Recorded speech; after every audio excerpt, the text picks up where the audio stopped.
Parents, the following program is intended for people over the age of 13. If your kids are younger than that, please use the YouTube Kids app.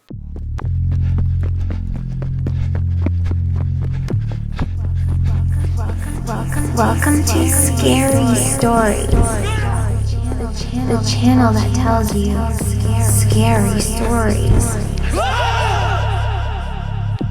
Peter Bernard's Scary Stories for Adults.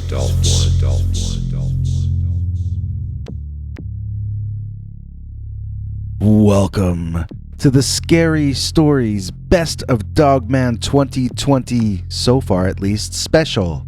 I'm your old pal Bigfoot. We've got some of the most frightening Dogman stories of all time in this episode, and we've got a few different executive producers who we'll credit one by one as we progress through the stories. For starters, today's episode is brought to you by Gwyn from the UK, our executive producer of the day. If you would like to become a Scary Stories NYC executive producer and help keep the channel alive, just do what Gwyn did. Join the paid subscribers club at peterbernard.com. And now, let's get to the Dogman stories. Recently, we received 4 different tales that were all called Dogman Outside My Window.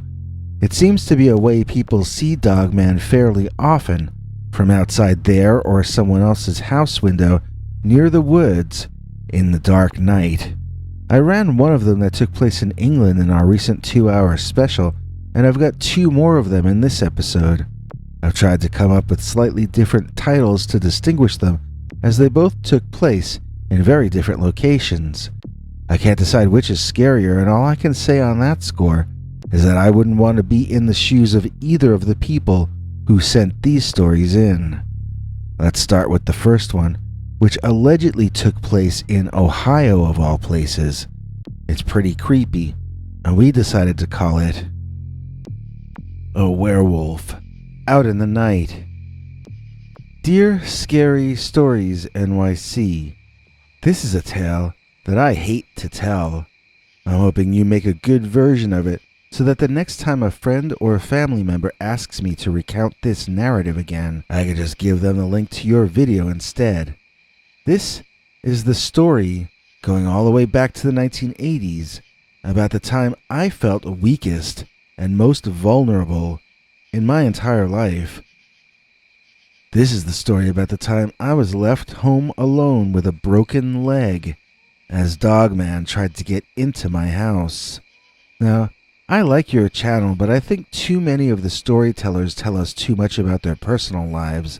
Sometimes it really has to do with the story and that's okay, but other times it just seems like they want to talk about themselves and they'll get to the Dogman part of it later on. I'm going to try to not be like that. I had broken my leg in an accident involving my bicycle, a drunken driver who ran me off a road, and a 30-foot drop down a steep hill at the edge of said road. I ended up in bed at my parents' place with the leg in a cast, and I was going to have to stay there for a bit of time too. The first week I was urged to keep the leg up and move it as little as possible. Then after that I'd be allowed to start walking around the neighborhood with a crutch. The first few days after it happened, I was like a local celebrity, but soon, people went back to their lives and I went back to my bed, alone. One night, my mom poked her head into my room and asked something to the effect of, "You wouldn't mind if I took your brother and sister to that movie you've been dying to see but didn't invite you to because of your broken leg, right?" She asked it so quickly and so out of the blue with no forewarning that I was taken by surprise. I think I answered something like, "Guh?" or "What?" which she interpreted as me not minding at all, and then she split. I heard the sound of my brother and sister stomping downstairs from above happily, and I heard car doors slam and the engine rev up. As I listened to my family drive off and noted the growing darkness outside my window, I realized I was going to be spending that Saturday night very much alone. I grabbed my crutch and got myself to a vertical position so that I could venture forth to the ground floor bathroom.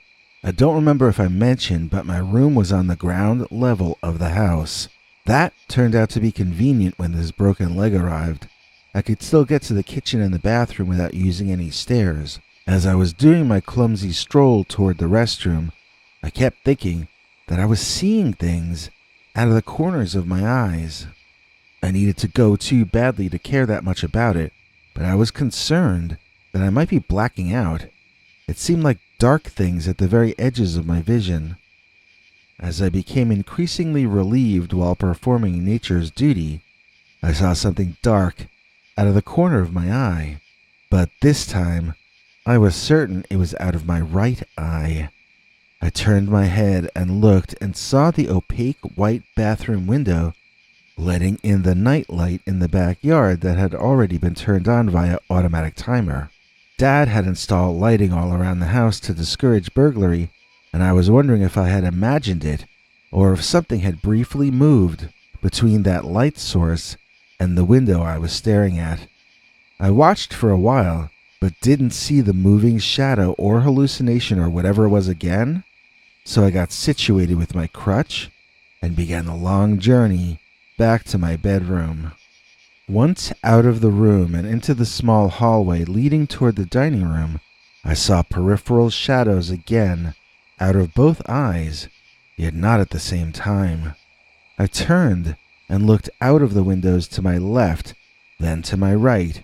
I cautiously, slowly, and quietly moved inch by inch back toward my room, but I kept turning my head and scanning the windows as I progressed.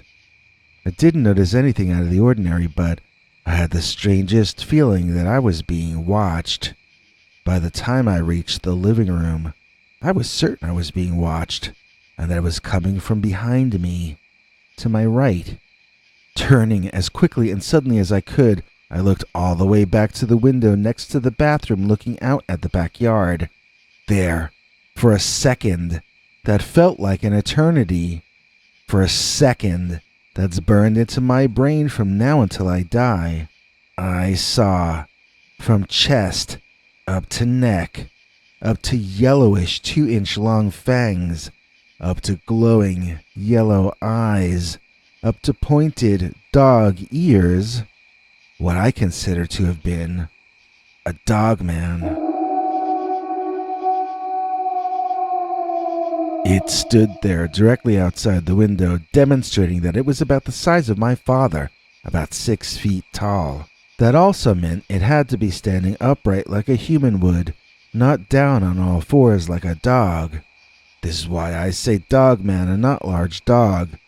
It saw me looking at it, and then it was gone.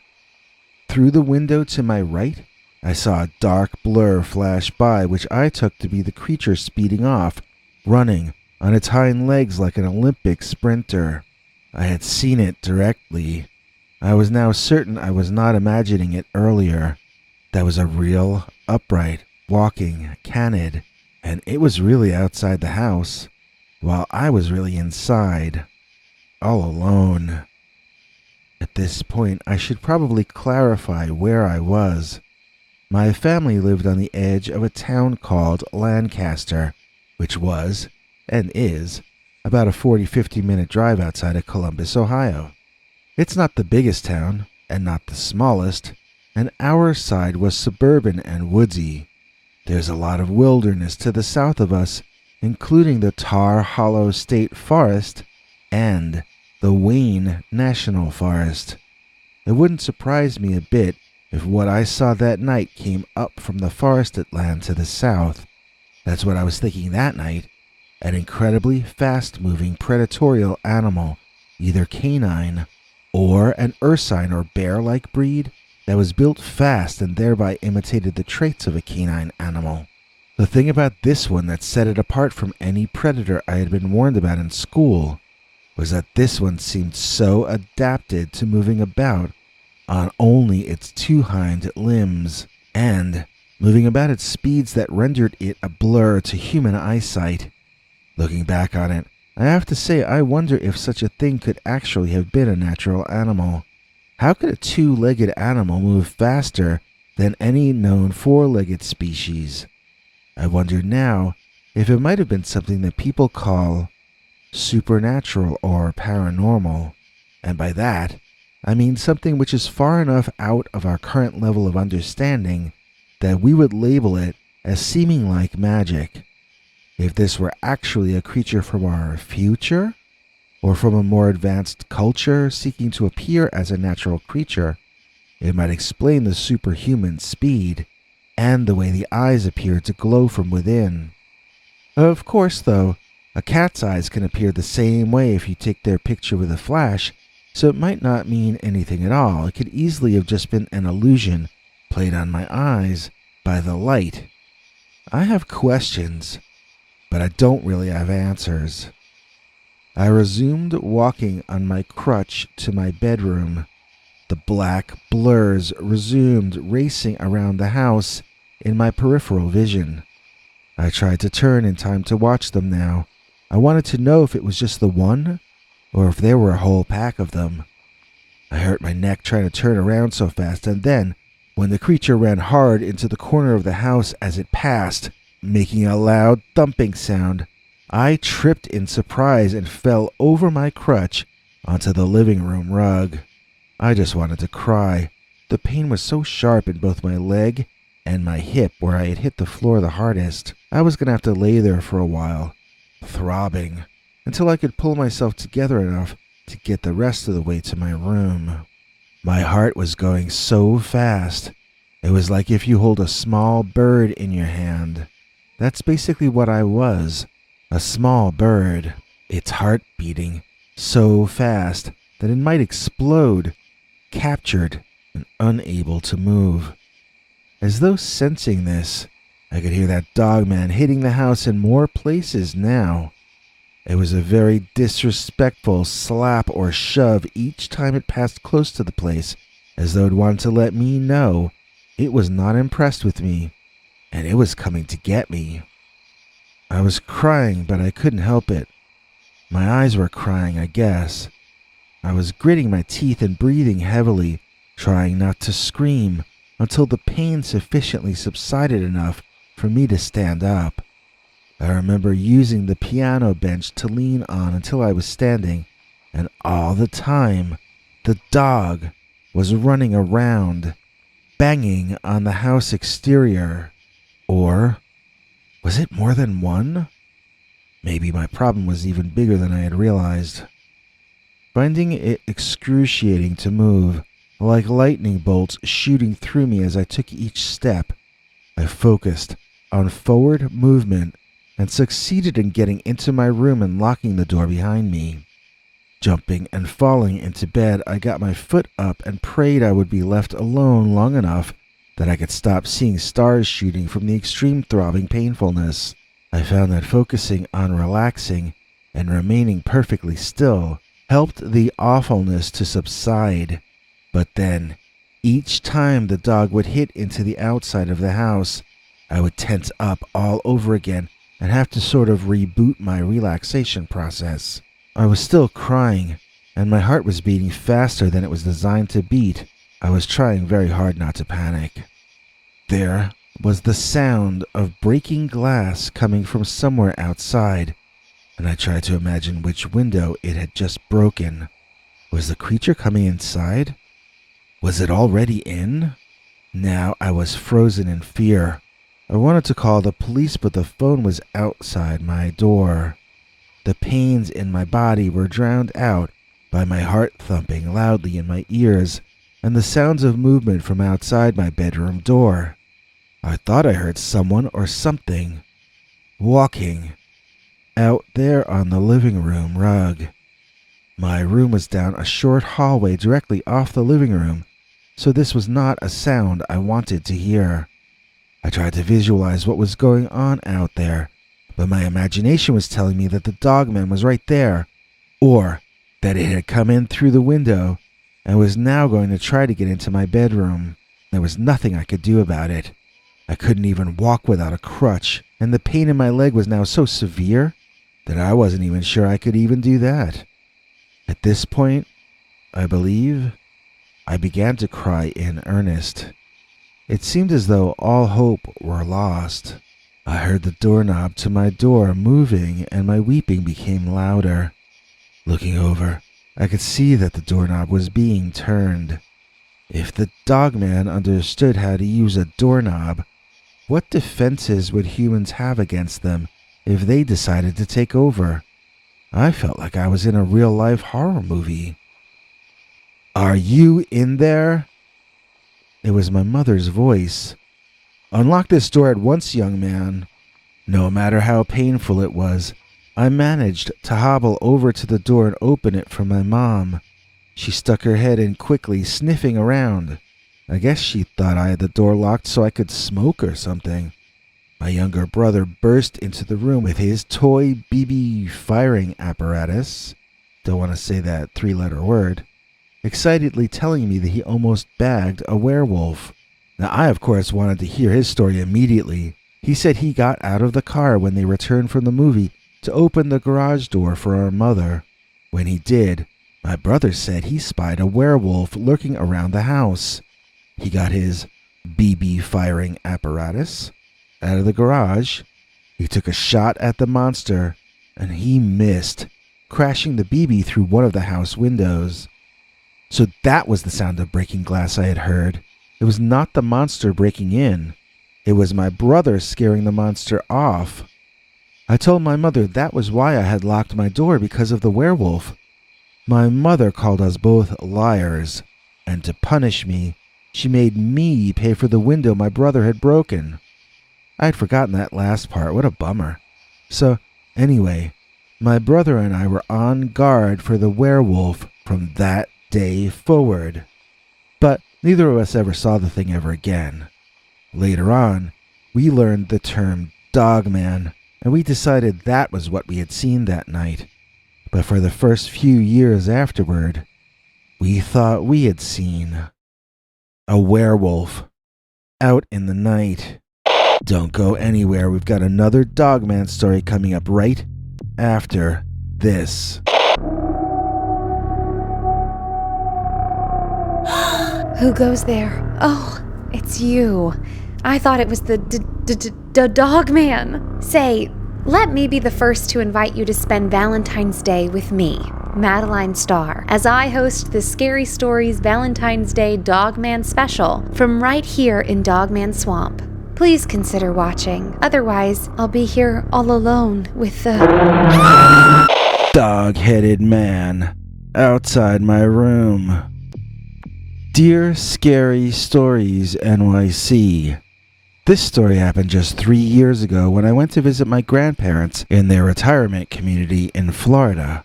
I should explain that I was still a teenager at the time, and I was a model, considered attractive. I'll get straight to the point. My first night in grandparents' condo, I awoke screaming as I saw a hairy-chested man with a dog head staring in at me. Its eyes glowed, and its hot breath left steam on the window that would quickly evaporate.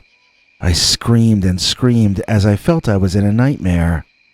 My grandfather turned the light on, and the creature looked at him for a second, then ran off into the palm trees nearby. My grandfather is nearsighted. He said he saw a man out there, but I was closer, with younger eyes, and I'm telling you that I saw an upright, walking canine staring at me. The glowing eyes gave it away, but the hair on its chest was not like human chest hair. It was a full covering of fur, like one would see on a dog. It was, in short, a Dogman. The next morning we were called down to the police station, and they had captured this old guy, as old as my grandfather. They said he was out walking last night, and that he had a dog head mask in his bag. I don't care if he had a real dog head in his bag. It was not a mask that I saw. Everyone was so quick to believe that it was a peeping Tom, since I was a model at the time. But I'm telling you, it was a dog-headed feral man. My grandfather told them that the suspect they had was the guy he saw in my bedroom window, but I said it was not. It led to an argument in my family, and to this day, neither of my grandparents will talk to me. And it's all thanks to The dog-headed man outside my room. The 249 Dogman. Dear Scary Stories NYC, have you ever gotten into a pattern of waking up at a specific time in the middle of the night? When that happens to me, I don't find it funny or amusing. I find it terrifying because I associate such things with the Dogman. Please allow me to explain. One night, I woke up and looked at my alarm clock next to my bed. The digital readout said 2:49 a.m. I got up and went to the bathroom. On the way back into my room, I realized I didn't feel sleepy, so I looked out my bedroom window. It overlooked the back left side of a church and a cement and stone path that winded around behind it. There were trees along the path and some old-fashioned looking street lamps to light the way. It was a quaint scene and always made me feel comfortable and warm inside. Until that night, that is. Because on that night, when I looked out at my quaint, reassuring scene, I saw a man-sized, upright, walking wolf or canine-type creature walking right down the lane like it was Easter Sunday. I don't just mean I saw a wolf walking behind the church. I mean, I saw a wolf standing up like a man and walking down the path behind the church. This terrified me, as I felt that I must be going insane. I literally ran back into my bed and closed my eyes shut tight, and I tried to sleep, but I couldn't. I was a wreck all the next day from lack of sleep. I had to leave work early and go home to crash out. The next day I felt better, and soon enough, I had forgotten about my strange vision or hallucination, or whatever it was that had happened to me. Then, out of the blue, after I thought I had moved on from all that, I woke up one night at exactly 2:49 a.m. once again. I had to use the men's room, and I had to use it badly, so I hopped out of bed and jogged to the bathroom to do my duty for America. On the way back into my room, I felt so tired that I couldn't wait to get back into bed. But my curiosity nagged at me. Check the bedroom window before you go back to bed. No, I was so tired, I just wanted to sleep. I could barely keep my eyes open. I really didn't want to waste my energy by walking to the window and squinting out there. To tell the truth, I was afraid of what I would see, so I didn't look, and I jumped back into bed. But I couldn't sleep that night either. I was so sure that there was a dogman lurking outside behind the church. It was illogical, but I was probably half asleep at the time. I couldn't fall fully asleep again, though, because I couldn't take my mind off the 2:49 a.m. Dogman. So, again, I was messed up the next day from lack of sleep. I found I never woke up at 2:49 a.m. 2 nights in a row, and that was likely because I'd be so tired the second day that I would just crash out. But I was soon waking up at that time at least once per week, sometimes twice. Whether I looked outside for the Dogman or not, I would visualize him creeping along the pathway, holding its dangerous-looking claws out in front of it as it lurked along. Whether I looked outside or not, just the idea of the monster would keep me up for most of the rest of the night. One Friday night, Saturday morning, I woke up at 2:49 a.m., and since I didn't have work the next day, I decided to go to the window and watch outside for a while. I was very curious, as I had still only seen it that one time. I had been too scared to look out a second time until that night. I still wasn't certain I had actually seen something real. I'm not sure which idea I found more frightening, that there really was a monster that looked like a werewolf walking around behind the church late at night, or that I was imagining it all and losing my mind. On this night, I resolved to finally go and look and see whatever I could see. As I leaned cautiously forward and peered out the glass, I discovered I was shaking all over. I laughed at myself, getting more frightened than a kid would get just to look out a window in the night. I was being a fool, I thought, and that notion gave me the energy to lean forward and have myself a good look around. Nobody was there. Of course nobody was there. Probably nobody had been there the first time either. I must have imagined the Dogman was probably one of those waking dreams or something. You're out of bed, but your mind is still halfway in the dream, that sort of thing. I felt kind of relieved and yet disappointed at the same time, and I decided to go back to bed. Before I could, though, my heart did a flip in my chest as I saw someone run out onto the pathway down below my window. My eyes were already beginning to tear up as I focused my attention on the running figure and saw that it was most definitely a human being. It was not a Dogman. It was not a werewolf. It was not an upright walking canid. It was simply a human being, a man. As the man ran, he looked over his shoulder behind him and seemed panicked. I followed his gaze, wondering if he was being chased by the police or by criminals or what. They would soon come around the edge of the church rectory, and I would be able to see who he was running away from. Now, this scene had captured all my interest and curiosity. The last second or two, until the pursuer came around that bend, felt like hours to me. That's how badly I wanted to find out who it was. Well, you can guess what came around that bend.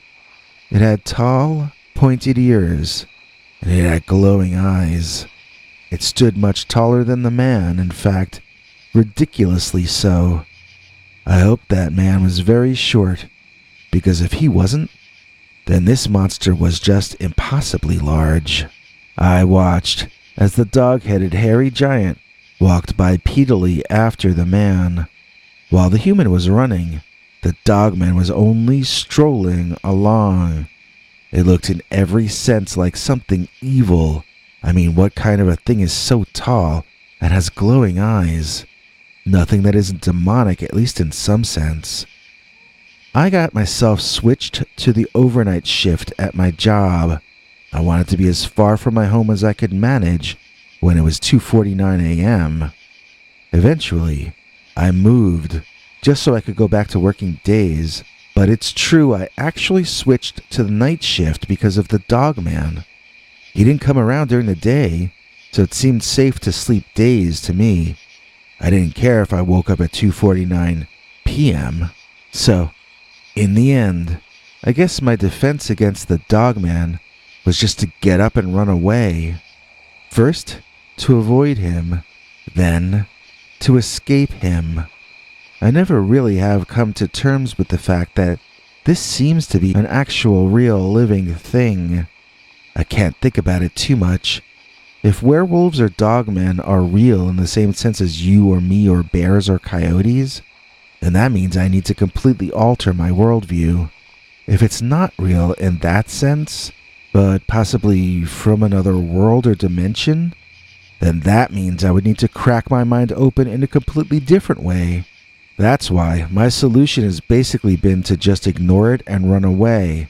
I'd rather pretend it didn't happen and act like none of this really exists. It's my key defense mechanism for coping with the 2:49 a.m. Dogman. I'd like to thank JWM, maker of music, who is our executive producer for today. Thanks a lot, JWM. We literally couldn't do it without you. If you out there would like to executive produce an episode of Scary Stories, all you have to do is join our secret paid subscribers club at peterbernard.com. With the recent changes to YouTube forced on all of us by the federal government, we can use all the executive producing that you guys can executive produce for us. And now, let's get to a story about how almost getting scared to an early grave by the Dogman can sometimes turn out to be good for you? Don't believe me? Then check out this next tale, which we call How Dogman Killed the Monday Morning Blahs. Dear Scary Stories NYC, I have a story about Dogman that literally changed my life. I mean, it changed how I see the world ever since it happened. Even though it all occurred on a bright sunny morning on a pleasant day, it was more frightening than anything that ever happened to me at 3 o'clock in the morning. In fact, this was the scariest thing that ever happened to me, and I hope it's the scariest thing that ever will happen to me, because I don't think I could survive another scare on this level. I consider myself a lucky man. I have a job that pays enough for me to live in a nice neighborhood, and I recently met a woman that I'm beginning to feel serious about. I wasn't always grateful for what I had, though. When this story started, I was feeling very sorry for myself, even though I had my health, I had a job, and I had a home. You see, I had always wished to have a bigger job than the one I had. I wanted a more exciting life. I wanted to live in a more glamorous neighborhood. Instead, I am one cog in a wheel inside a machine that is the company I work for. I am one person of literally thousands that they employ. My work is simple enough but never challenging, and the chances of me being promoted are close to zero. The thing is, job security in that company is better than almost any place else in the private sector, and retirement plans are generous, at least by modern standards. So, there's a good chance I'm set for life and could be a good provider to a potential family. It's the American dream, and I realize that now. But back then, I was still mourning the death of my childhood aspirations to be a big-shot entertainment industry mogul. Instead, it turned out that I get to be a guy who takes orders and gets bossed around all day long in an office building. It's humbling, but I'm still lucky to have what I have. The actor Jimmy Stewart was once asked what the best part about being a star was. He thought about it, then answered that it was that he could go get a hamburger anytime he wanted. Before he got work acting, he would walk past hamburger joints wishing he could afford one. So, the biggest impact on his personal life since becoming famous was that anytime he wanted a hamburger, he could actually go get one, right then and there. When you've gone without, you can sometimes appreciate better what it means to have your needs and wants provided for you. I had never been poor, and I had no appreciation of anything that was in my life.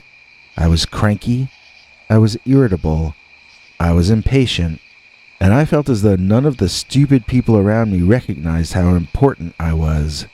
In other words, I was a real mess. The morning in question started much the same as many of my other Monday mornings. I moped around, feeling sorry for myself. I toasted a Pop-Tart. I shouted at the radio news about the parts I felt they got wrong. I took a shower. I ate another Pop-Tart. I groaned over my mental images of what lay before me. Get in the car, drive it out of the garage, get out of the car, close the garage door, get back in the car, drive toward the highway, past that insufferable lady that is always standing on her porch smiling and waving at everyone who drives past. Get on the highway eventually, even though nobody will slow down enough to let me on. Get angry and race one of the people who didn't let me get on. Pass the place where my grandfather's bedding store used to be and feel deep regret and painful memories. Get off 2 exits later and feel the dread build in my belly as I get closer and closer to the steel and glass prison cages, offices, of the glorious company that employs me. When I started going over mentally what I had to do at work that day, my stomach clenched up, and I decided to think about work once I showed up at work, instead of while I was trying to digest a Pop-Tart. So I moped out to my car, feeling so sorry for myself, and I opened the garage door. I had a manually open and closed door, so that was another thing to pity myself about. The garage always smelled musty to me when I opened it up, so it was my policy back then to back up a few steps and let it air out before venturing inside. After I follow my ritual, then I walk in, open the driver's seat door, get inside, start the engine, let it run for 30 seconds or so just to make sure it sounds okay. Then I drive out of the garage and park on the driveway. At that point, I have to get out of the car, walk back to the garage, manually close and lock it, get back in my car for my depressing drive to a job I never really wanted in the first place. Poor me. The thing that made this day different from all the others was that when I walked into that garage toward the driver's side, someone walked in behind me. I could sense them there by the way the air sounded different, and I could see the sunlight being blocked by someone very tall, standing just a foot or two behind. The smell hit me as I turned around, the smell of wet dog. My body spun in space, and there, immediately behind me, so close I could touch it, was a dog. But on this most different of Monday mornings, the dog's face, of course, was not where it was supposed to be. We're supposed to look down to see a dog, and then we pet it. On this morning, I had to look up to see the dog that had followed me into the garage. I looked up, and it looked down, and the thought of petting it never entered into my mind. My eyes were locked on its bared teeth. My ears were filled with the growling sound coming from behind those ridiculously large teeth, and I recoiled in disgust and horror as it drooled down onto my face. Screaming incoherently, I dove behind my car and hid like a mouse hiding from a cat. Well, maybe I should say a cat hiding from a dog in this case. All of a sudden, my eyes were filled with tears as I realized this situation might be about to get violent. The dog was now barking angrily and forcefully at me, each bark feeling like a punch in my chest. Not only might this situation get very ugly, but I might not even survive it. I wept, missing my depressing job already, missing my horrible, mean boss, and even missing it taking so long to merge into traffic. Every aspect of my life which had humbled me, depressed me, embarrassed me, or bored me suddenly seemed like the most precious thing in the world. Maybe I wasn't a movie mogul, and maybe I wasn't important in the eyes of the world, but things could be so much worse. Well, actually, they couldn't get much worse than this. I was wedged in a corner of the garage behind my car's back right bumper and between some shelving with tools and oil cans on them. That dog was not a normal dog. It stood up on its hind legs and it loomed over me. It was bulky and top-heavy and made no effort to slip around behind the car to get at me. Instead, it barked loudly, as though ordering me to come out. I was beginning to feel lightheaded, and the incessant barking was causing me to hyperventilate. I felt as though I were going to faint. I got this thought that I should make mental note of the dog's appearance to tell the police after he finished me off. That made no sense. I was probably going into shock or beginning to pass out, but I did make note of the dog's appearance anyhow. It looked like a Doberman, plain and simple. Imagine a really smelly, really tall Doberman pinscher that stands on its hind legs and behaves like a junkyard attack dog. It was acting like I was on its turf, even though it clearly was on mine. Imagine a broad-chested bipedal Doberman that thinks it owns the place, and you'll have an idea about what had come to visit me to make my Monday morning blahs go away. I saw my entire life flashing in front of my eyes, and it wasn't as bad as I always acted like it was. I was really going to miss my life, but I had accepted that, sooner or later, that Dogman was going to figure out how to get at me. It probably could have just jumped over my car ready to grab me. My time was running short, and I was crying and awaiting the inevitable. I watched that Dogman, and I waited for it to all be over. Then, a big truck barreled down my block, and the Dogman raced off, chasing the truck's back wheels. I couldn't believe my luck. I jumped into my car, started it, and drove off. I didn't bother to close the garage behind me, so I accepted that everything in there might be stolen before I got home that evening. I just didn't care. I was alive. I was alive, and I was going to go earn money so I could buy things and eat a hamburger whenever I wanted to. I was the luckiest guy in the world, and I knew it. I waved at the stupid lady in front of her house, and I waited for someone to let me merge into the highway traffic. The cars behind me rained beeping car horns down, expressing their displeasure with my reticence to attempt going from 0 to 60 in 15 seconds. I didn't care. It sounded as lovely as the finest concerto to me. I was alive. I hadn't had it all ended for me by the Doberman-like Dogman. I had a new lease on life, and suddenly, everything became just so much sunnier. And so that's my true story of how Dogman killed the Monday morning blahs. I'm Henry Lee Dogman, filling in for your old pal Bigfoot, who has taken the day off to pose for extremely blurry photographs. If you've seen the show before, you know we like to joke around a little here and there. That having been said, West Virginia is a place where actual tragedy has taken place that's related, at least in people's minds, with cryptid creatures. Dozens of people lost their lives in the collapse of the Silver Bridge, which also signaled an end to the rash of Mothman sightings which had been plaguing the area for a few years. This is something we won't joke about. We used to know John A. Keel, and he would choke up every time he spoke about the bridge collapse, or his friend, journalist Mary Heyer, who died within a year of the bridge collapse herself.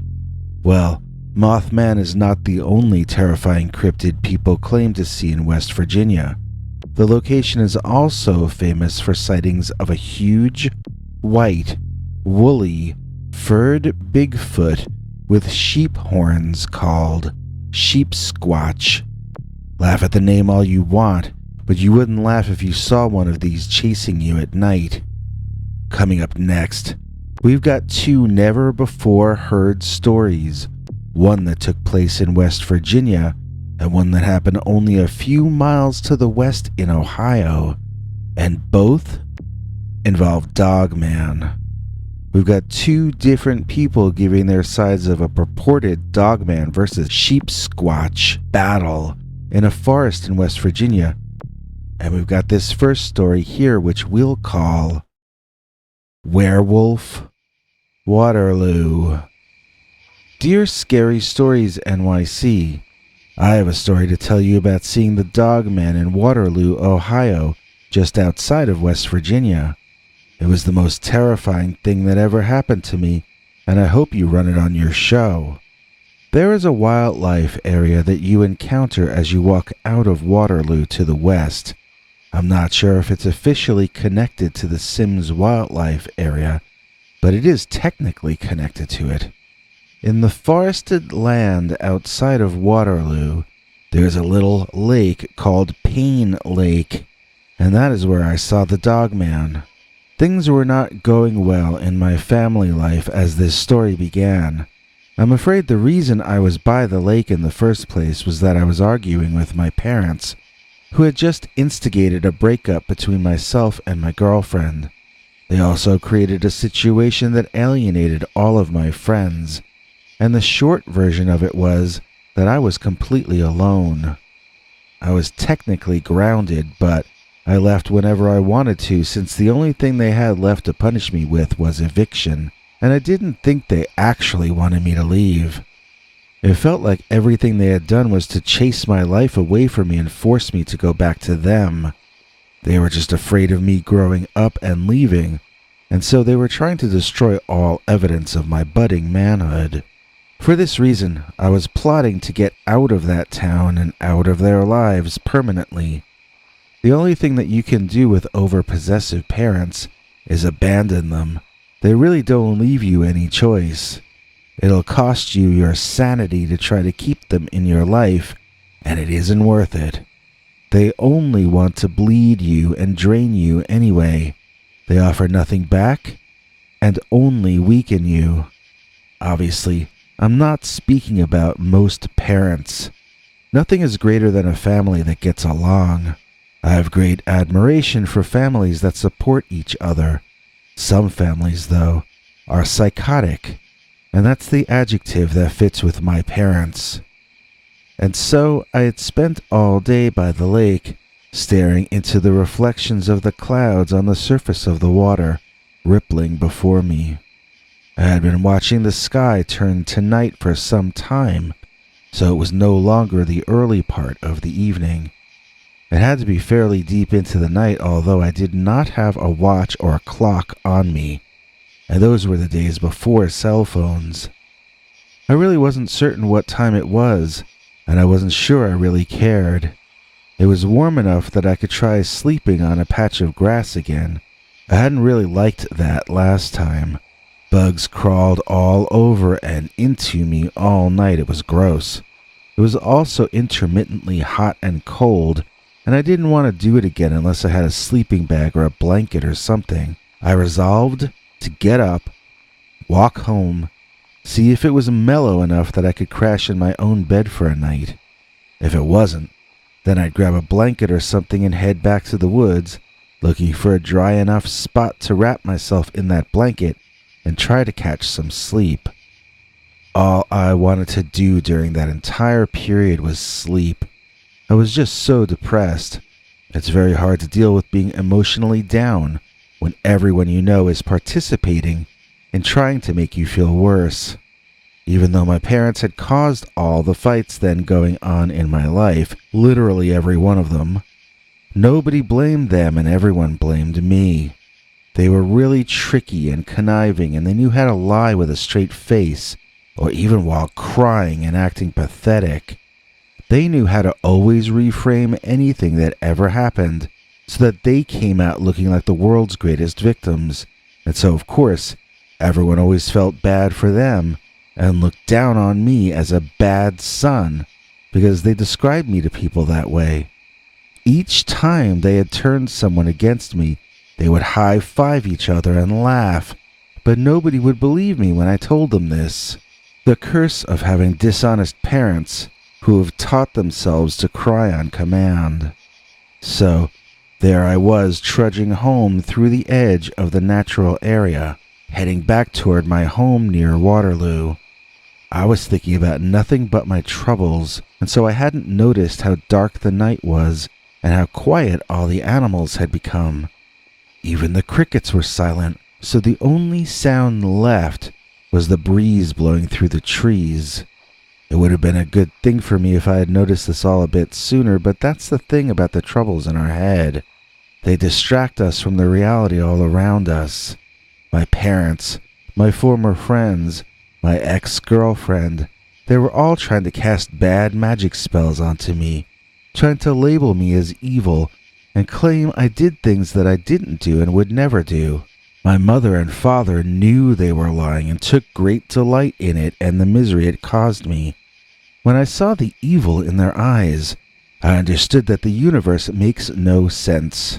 Why had I been delivered as a baby to two such worthless and dangerous people? To those who say we choose our own parents, I only have foul language and expletives to toss at them. There is no way I consciously would have inflicted this kind of life on myself. Had I decided it would be a grand thing to live an entire life with no real friends, no support system, not even a single person anywhere that I knew who ever told the truth to me at all?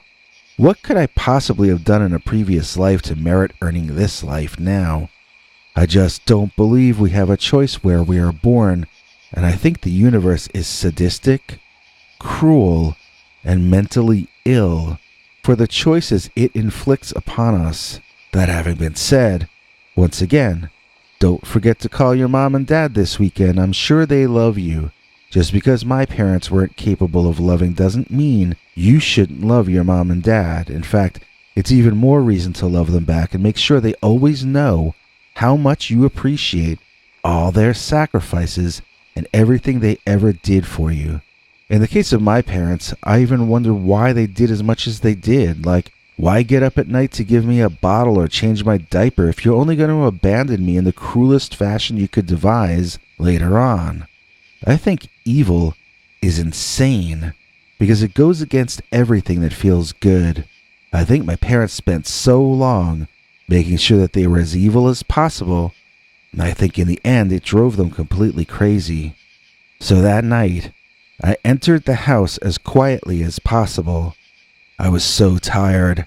I hoped they would be catatonic in front of the propaganda machine and would allow me to go to my room and crash without noticing my presence. No such luck. They were both in the kitchen as though they knew I would try that door.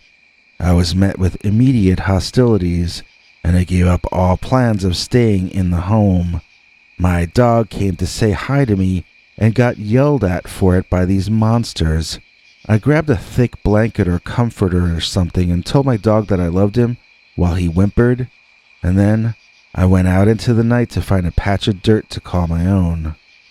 I walked back over by Lake Payne and grabbed some dirt that seemed to be off the pathway and hidden by a bunch of thickly packed trees. I hoped nobody would notice me there, and I rolled the blanket around me a couple of times.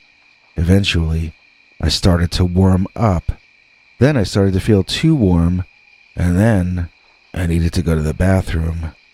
Unrolling and unrolling and unrolling myself, I eventually got untangled and went to a tree far enough away from where I was trying to sleep and began doing my business. There were no crickets chirping as I did what I had to do. I couldn't hear anything except the wind. This got me nervous. Then I could hear two sounds, the wind and my heart banging loudly in my chest and ears. I wondered why crickets would go quiet. Then I decided they needed to sleep sometime too, and I shrugged it off. I turned to walk back to my so-called camp, but I quickly grasped that wasn't going to happen. Someone had decided that area was now off limits to me, and the fellow who decided this was standing between me and my blanket in the darkness, looking down on me. I looked up at this fellow and couldn't help but notice I was looking far up to meet his eyes. I also couldn't help but notice that this man's eyes were glowing and that his face was covered in fur like a dog. In fact, he had a long dog mouth or snout as well. I tried to study his appearance in the darkness and it was hard to tell, but it appeared that the man was furry all over, not just on his face. I wasn't sure if he was even clothed. It seemed as though this man might be more animal than human. Unhappy that I was just standing there staring at him instead of running, the figure stepped forward into a relatively well-lit area, and, for the first time, my groggy brain put all the details together and figured out that, although this fellow was standing like a human being, he was not, in fact, a man like me at all. This was some kind of dog-headed, bear-sized, upright walking animal. I couldn't tell if it were intelligent or not. I didn't know if there were any human qualities to him, but I knew he was much taller than I was, and could have been as tall as 7 feet maybe. This was not a bear, and that the legs were much longer and came up higher on his torso. The legs and paws were not thick bear arms and giant bear paws. The arms were muscular, but like a welterweight boxer, not like a grizzly. Maybe I should say muscular like a basketball player, since the body shape was probably closer to that than any other kind of athlete, and an athlete this was. You could see that it had not an ounce of fat, and it was fit, like extremely fit, since its survival depended on it. I felt like I was going to faint. I was not going to be able to defeat this creature in a fight, and I was not going to be able to outrun it. I began crying, realizing I had made my final tactical error, and my story was about to come to a hasty close no matter what decision I made next. I was so tired, and I knew I would never sleep again. I was hungry, and I would never eat again. I wanted friends, but they had all been lost. I turned to run, but realizing it was pointless, I fell to my knees and wept. Soon the weeping turned into me, mentally and internally, apologizing for having failed at life. I prayed half-heartedly for another chance, but I didn't expect any more mercy. The world seemed to have run out of mercy for me. It took some time to realize that I must have been praying for an hour and never got interrupted by the Dogman. The crickets were chirping again. I looked around through tearful eyes and saw that the creature had gone and left me alone. I was too pathetic to even have as a midnight snack. So I went from there to my ex-girlfriend's house, and I didn't leave until she had allowed me to state my case as to why the things my parents and others were saying about me weren't true and couldn't be true. Once I was finished, I got up to leave, since I never expected her to actually believe me. The strange thing was, she did. I told her the story I had just told you about how I had seen the Dogman. She told me she saw the Dogman every single night.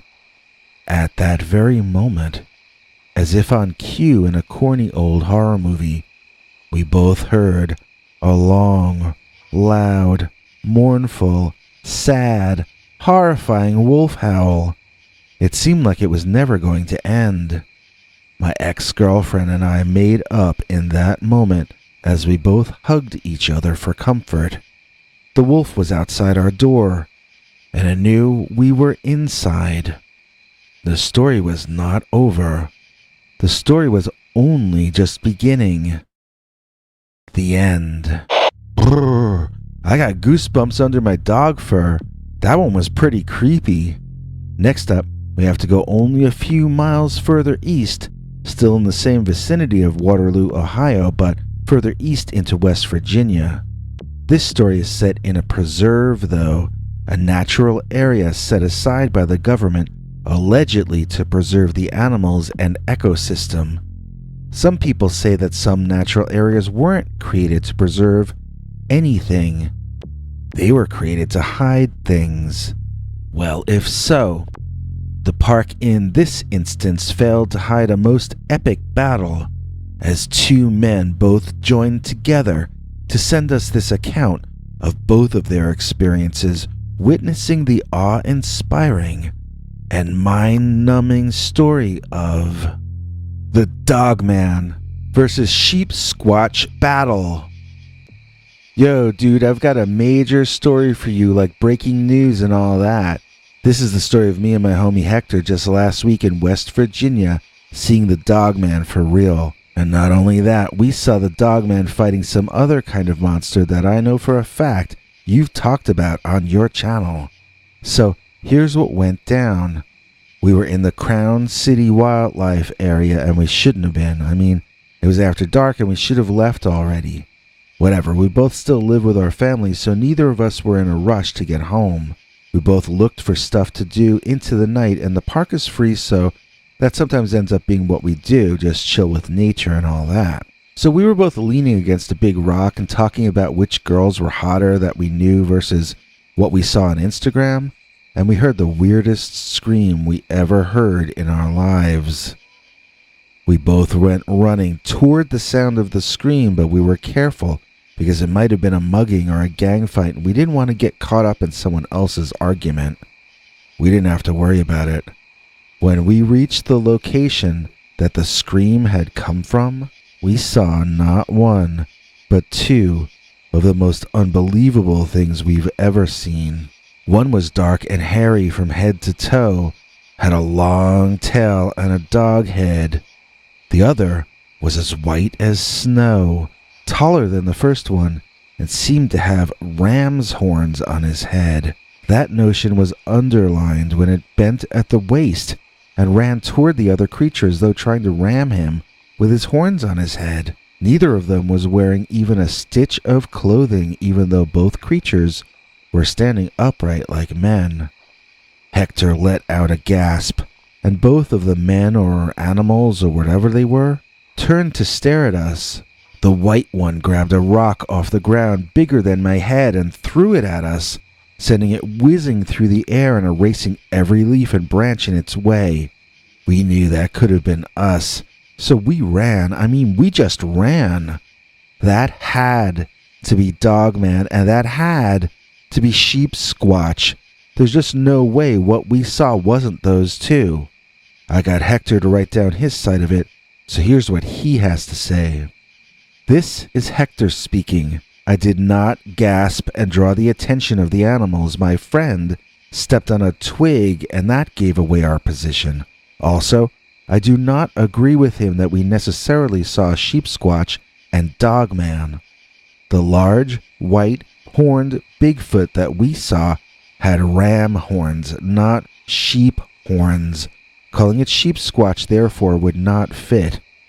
Also, while the ram-horned Bigfoot tried to attack with his horns on his head, the so-called Dogman easily evaded him by sidestepping him, leaping to trees and branches. I saw him hang on the bark of a tree using just his claws, and that looked far more like feline behavior than canine. I admit, though, it looked nothing like a cat and everything like a dog. It certainly looked like Dogman. Okay, that's the end of Hector, and it's back to me now. So you see, he and I aren't 100% sure what we saw, but we both agree completely that we are glad to have escaped whatever those things were. The white thing, though, that has to be what people were seeing that they called Sheepsquatch. No matter what Hector says about ram horns, the rest of the description just matches too closely. Unless someone can somehow disprove me using science, I am going to go to my grave certain that I saw the Dogman versus Sheepsquatch battle. Today we've got some stories about Dogman-type creatures that maybe don't stay in that form all the time. Dogmen that are sometimes just men. In other words, wolfmen, werewolves, lichens, lycanthropes, shapeshifters. You know what I'm talking about. Let's jump right into the first story, which we call My Little Brother Was a Werewolf.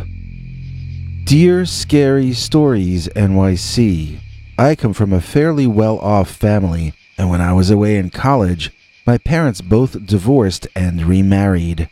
My father and his second wife had a son who we can call Arthur. When Arthur was around 14, he had lycanthropy for a year, according to the stories that the family help have told me off the record. I, in fact, saw him transform one time, and I will tell you about that in detail. But perhaps more surprising than the basic assertion of lycanthropy and werewolfism being real and existing within my family will be my second assertion that my family had the money to get Arthur cured, and he is now a perfectly normal young rich adult. Before I begin, I should tell you that neither of Arthur's parents will admit to any of this, and Arthur himself barely speaks to me. He's a snob to the utmost degree, and if anyone ever deserved to get lycanthropy, it was probably him. There's no love lost between me and that guy, as he thinks the world revolves around him. When I've talked to the servants about my half-brother, they each have a different theory as to how he became a werewolf in the first place. One feels he inherited it from his mother, who has a recessive version of the disease that rarely manifests in full transformations. She gets a bit hairier and a bit louder around the full moon, and she becomes even more insufferable than the rest of the time, at least according to the hired help. If you ask me, though, she's like that 24/7. I don't understand what my father ever saw in that woman. Another theory is that he must have gotten bitten by another werewolf like in the movies. The idea that makes the most sense to me, though, knowing what I do about that guy, is that he did it to himself, deliberately. He's a bit of a power freak, you see. I can imagine him Googling how to turn yourself into a werewolf, then contacting demons or whatever it said to do online. Because I can imagine that idiot thinking of it like he'd be turning himself into Wolverine from the X-Men. I can practically hear him boasting of his superhero powers, then finding out the hard way that becoming a werewolf means becoming cursed. Becoming a werewolf is not gaining superpowers. It's losing your mind and becoming an animal. It's losing your humanity and becoming an apex killing machine. So I don't know how he became a werewolf in the first place, but I prefer to think he brought it on himself because the guy has some massive hubris going on. Now, as to how he was brought back from the brink and made normal again, there are even more theories. The chauffeur told me the most believable story, so I'm going to lean most heavily on the gossip and rumor I got from him. One day, the mother and the son commanded the chauffeur to drive them to a particular clinic that I have since done extensive research into. That clinic is connected with the highest levels of government and industry, and therefore also organized crime and the very not legal sale and marketing of real live human beings as well. If you don't know what I mean by that, too bad, because I'm not going to give it a better description. My point is that all the criminals who run our world are somehow heavily involved with and tied into this particular clinic. It's totally like Stranger Things, but I mean the believable first season of Stranger Things, not the ridiculous crap about the Russians they did later on when they just became a bad comedy show. So, my half-brother got driven by limo to this clinic of all clinics, and he didn't get out of there for months. I mean, a good chunk of a year had gone by before the guy got out. I think he must have gotten way behind on his schoolwork. I imagine for anyone else his age, it would have been a huge interruption that would be hard to explain. How do you tell your girlfriend why you disappeared for 5 months? How do you tell your best buddies? But my half-brother, like his mother, is kind of a narcissist. He really has no friends or girlfriends, or boyfriends for that matter. He could go live under a rock for 3 years and I don't think anyone would notice or mind. Well, I guess that's not true now that he's out of school and heading up his own startup venture capital whatever, but back when this happened, he was a teenager, and he was the most solitary one I'd ever met in my entire life. And so, now let's get to the only reason I know about any of this, the transformation that I personally witnessed. After leaving for college when I was younger, I went straight into the workforce and got my own place to live. Since my parents split while I was in college and sold the home I had grown up in, I really had no place to run back to. I stayed on my own or with girlfriends ever since then, but I would still visit one parent or the other on various holidays. One year, I had planned to spend my birthday weekend at my father's house. I'm not sure how I got talked into that, and I know that my father would never invite me back for a similar such event. But for some reason, I was invited out, and for some other reason, I accepted. I was in a room they assigned to me that, as far as I knew, was down a hallway and far away from the rest of the family. For that reason, I was blasting music on the sound system they had in the room and singing along with some of my favorite old rock tunes when there came a loud banging on my door. Opening up I was somewhat surprised to find a very red-faced version of my half-brother.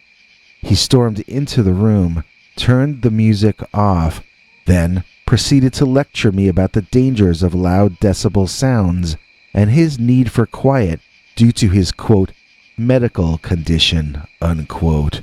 See, right there, medical condition, the first hint at the lycanthropy, which I had no idea about up to that second. Arthur ranted and raved and screamed at me that he was, quote, a person of special needs, unquote, and that I needed to be conscious of these special needs that he had.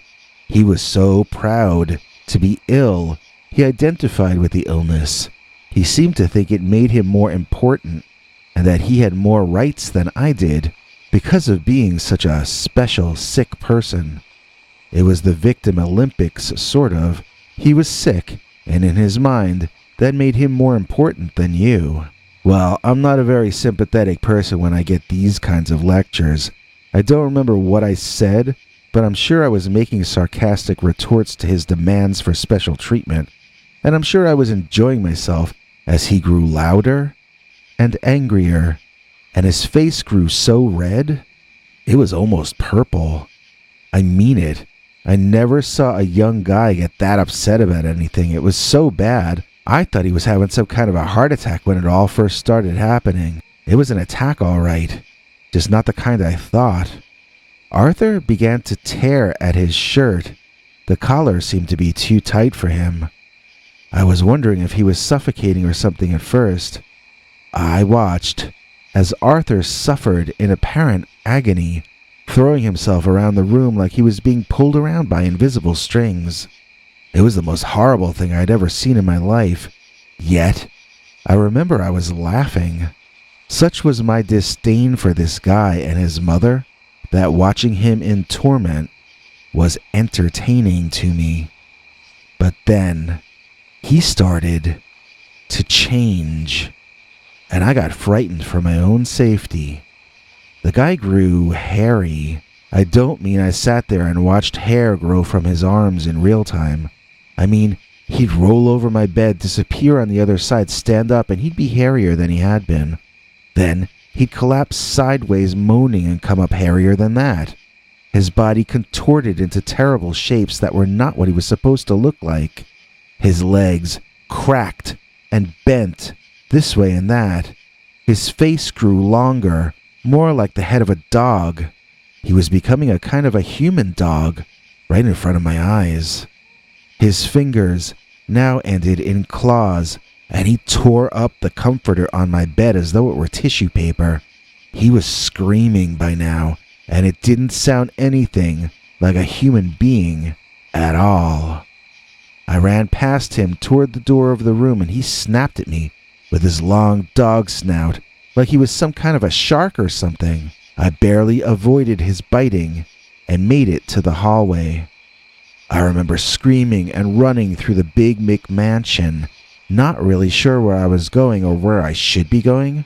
I just heard the idiot dog boy screaming and barking behind me, and I ran in whatever direction was not that direction. Eventually, I literally ran face first into the dog boy's mother, and I frantically told her what was going on. She pretended to be offended at some of the terminology I had used to describe her precious son, and she told me he was a person of special needs. Even as we heard him approaching, she remained angry at me for my use of language and completely oblivious to the sounds of things breaking and crashing in his wake as he got nearer and nearer. She ordered the butler to deal with her son, and the poor guy looked like she had just told him to jump off the Empire State Building. He tried to quit after that, but she bought him off. If he ever really did walk out, he told me, he'd probably get Epsteined. He really didn't think there was any escape from the dark secrets of that family. I say that family, and not my family, because I don't see those people as my relatives at all. I love my father, and I love my mother.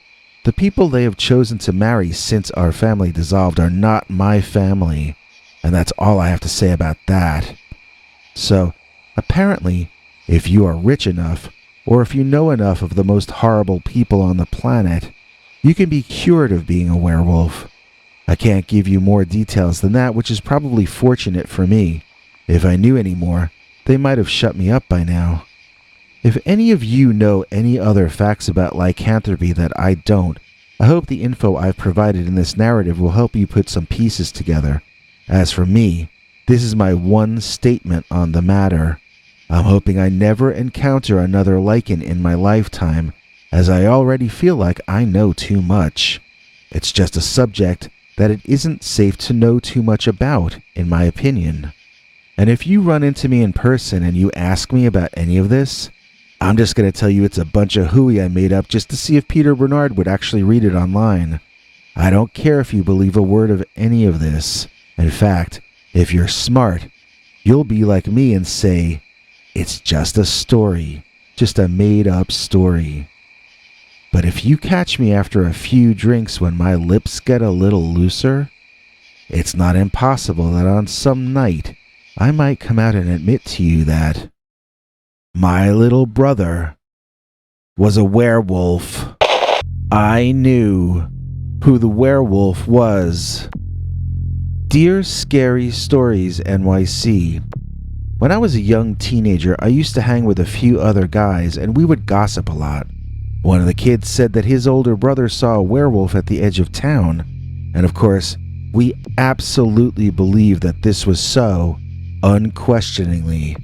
Not only did we automatically accept it as fact, we had all sorts of theories as to who the werewolf was after the full moon had passed.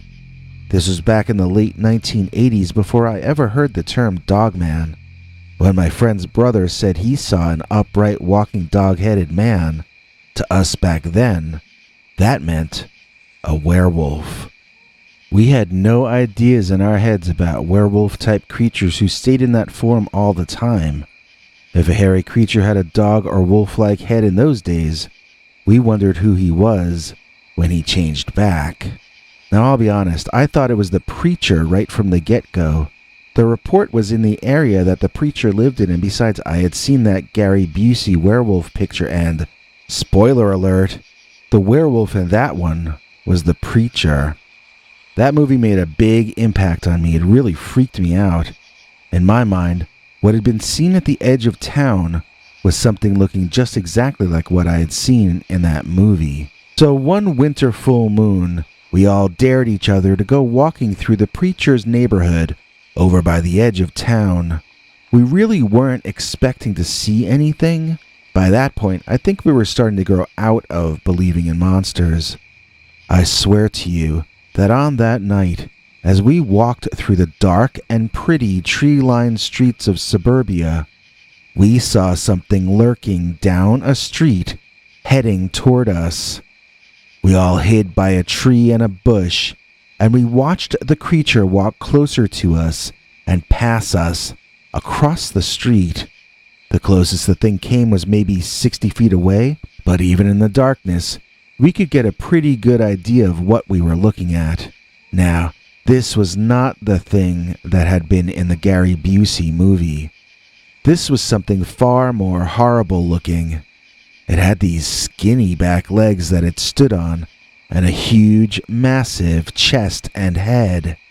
It was so top-heavy that I wasn't sure how it didn't tip over. It was like a Tyrannosaurus Rex the way it moved, like a land shark. It was as though it led with its teeth, like it ate its way through life or bit its way through. It was darkly colored and had red, bloodshot eyes, but like nuclear bloodshot, like glowing red eyes almost. I'm not sure how to describe it, but it really was a little like a glow-in-the-dark effect with the eyes. They were unnaturally bright and strangely reddish. We watched as the thing lumbered past us slowly, and we were all whimpering. We knew that if the thing saw us, it could take on all three of us at once. It had to be over 6 feet tall. The creature continued on its way, and we exploded in whispers, talking about what we had just seen. We were still frightened, but we were also charged up, as you can imagine. That Dogman thing had walked from the direction of the preacher's home, and I, for one, wanted to run to his home and ring his doorbell. "What'll we do when he answers the door?" someone asked me. "Ask him if he saw the werewolf," someone else answered. It had been decided. We ran to the preacher's house, and I rang his doorbell like it was a pinball machine. Nobody answered. I did it again, and we all took turns ringing that doorbell madly. Nobody ever came out to the front door to greet us. He was not home. To me, that proved it. The preacher was the Dogman. In retrospect, however, all it really proved was that the preacher wasn't home. And so, I'm not really 100% sure it was fair. But I walked around for years after that telling everyone I knew who the werewolf was. One more werewolf story starting right now. I saw a werewolf change into a wolf. Dear Scary Stories NYC, I have a very short Dogman story for you that you might not believe. I guess I should say it was a werewolf I saw, or at least that it was a shapeshifter. This all happened when I was camping in the Bear Mountain region of upstate New York in the mid-1990s. There are stories of Bigfoot up there, and in the back of my mind, I had always wanted to see one of those. On TV, they always used to say Bigfoot was gentle, so I wanted to meet him. I expected he would run away from me because the TV people had indicated that he was a shy creature. In the 21st century, though, we've heard lots of other kinds of Bigfoot stories, and I don't think I am so eager to meet one any longer, especially not when I'm alone and unarmed. Like I said, the story is short and sweet. I was camping. I had to go relieve myself. Walking into the woods and doing my business behind a tree, I watched a monster walk into the clearing in front of me.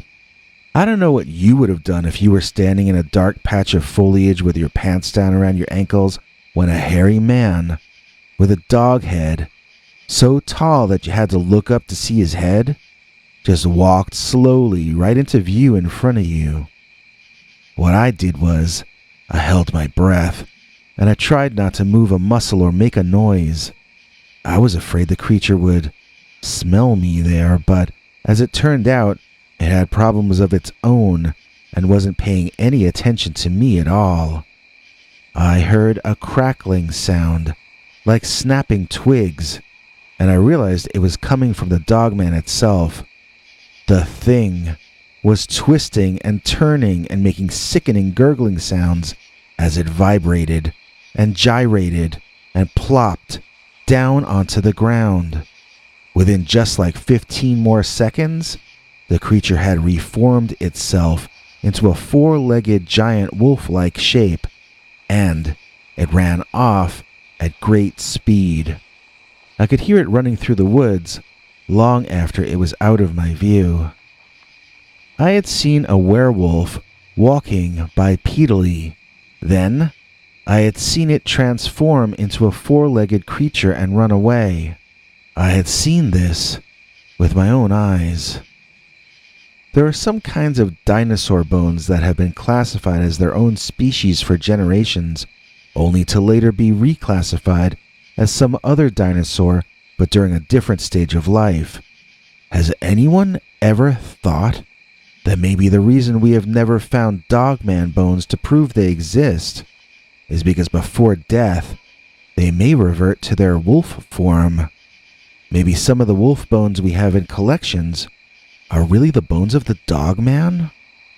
I think this idea is worth looking into because I saw a werewolf change into a wolf. Hey, it's me, Henry Lee Dogman, here to thank those of you who support all of us here at Scary Stories NYC.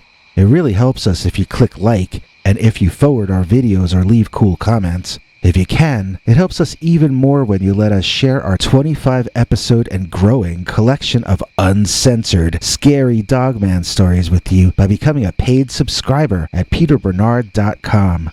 That's right, Join our monthly club and get 25 stories right off the bat, each of them wilder than what we're allowed to tell you on this channel. Then, each Sunday, get another new scary story, usually a Dogman story, but always uncensored and secret, available nowhere else on the planet. Please consider joining us today at peterbernard.com and keep the scary stories coming. Thanks, everyone. If you enjoyed this, please click like or consider subscribing. Remember to click the bell icon or you won't get notifications. If you want to listen to Bigfoot's secret uncensored story each Sunday, just go to peterbernard.com and become a paid subscriber. See you tomorrow. Same dog time, same dog channel.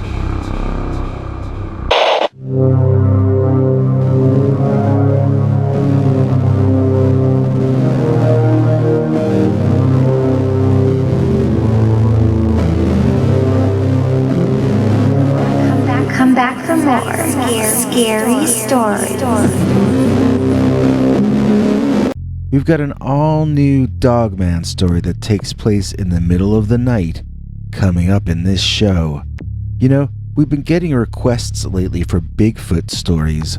All the requests have come from one guy who calls himself Batman. Well, I hope you're still watching Batman, because the final story in today's episode involves a particularly frightening Sasquatch. But before we get started, let me take a second to thank today's executive producer, Sexy Kojak. Thanks, Sexy Kojak. We couldn't do it without you. If you'd like to become a Scary Stories executive producer, just join our paid subscribers club at peterbernard.com. And now, on to our next Dogman tale. This one gives me the creeps, and it's called Night Shift Dogman.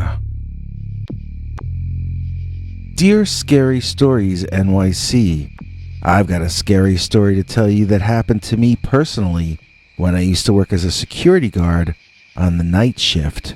First of all, let me say that I don't know what I was thinking when I tried to work as a security guard. I guess I just couldn't find any other kind of work.